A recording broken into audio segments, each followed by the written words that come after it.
Kekayaan seringkali dianggap sebagai tanda kesuksesan dan pencapaian dalam masyarakat modern. Namun, di balik citra gemerlapnya, kekayaan juga memiliki dampak mendalam pada nilai-nilai sosial dan moral yang dianut masyarakat. Dalam beberapa kasus, kekayaan mampu mengubah prioritas, norma, bahkan hubungan antar manusia, menciptakan pergeseran yang tak selalu positif. Kekayaan yang melimpah dapat membawa perubahan signifikan pada cara individu atau kelompok memandang dan menilai kehidupan. Salah satu dampak utama adalah perubahan dalam hal apa yang dianggap penting atau berharga. Misalnya, nilai-nilai tradisional seperti kebersamaan, gotong royong, atau solidaritas seringkali tergeser oleh dorongan untuk mengejar kepentingan pribadi atau keuntungan materi. Kekayaan juga mendorong terjadinya materialisme, di mana status sosial lebih banyak diukur dari kepemilikan harta daripada kontribusi sosial atau nilai-nilai moral.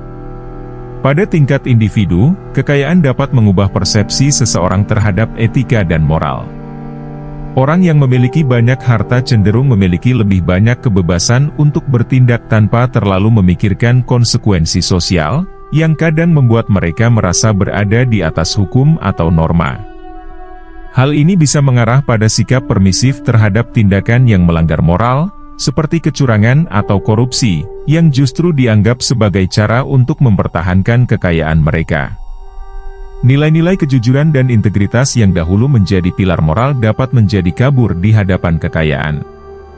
Lebih jauh lagi, dalam tataran masyarakat luas, kekayaan dapat merusak nilai-nilai keadilan sosial. Mereka yang memiliki akses terhadap sumber daya yang lebih besar seringkali mampu memanipulasi sistem untuk keuntungan pribadi, yang pada akhirnya memperburuk ketimpangan sosial. Kekayaan juga memainkan peran besar dalam menciptakan dan memperkuat perbedaan sosial.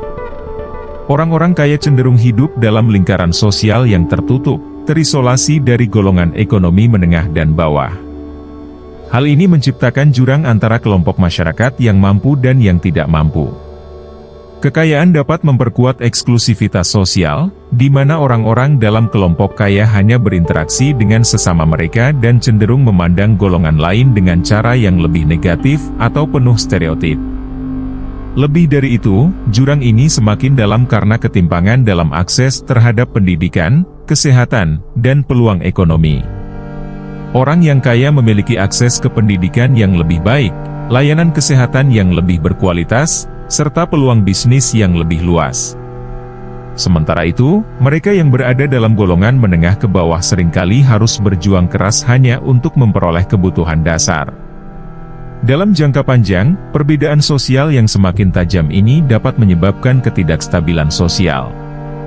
Rasa ketidakadilan yang dirasakan oleh golongan yang kurang mampu dapat memicu konflik, perpecahan, bahkan kekerasan. Perbedaan yang dipicu oleh kekayaan ini bukan hanya perbedaan ekonomi, tetapi juga mencakup perbedaan gaya hidup, nilai-nilai, dan kesempatan, yang semuanya berkontribusi pada fragmentasi sosial yang lebih besar.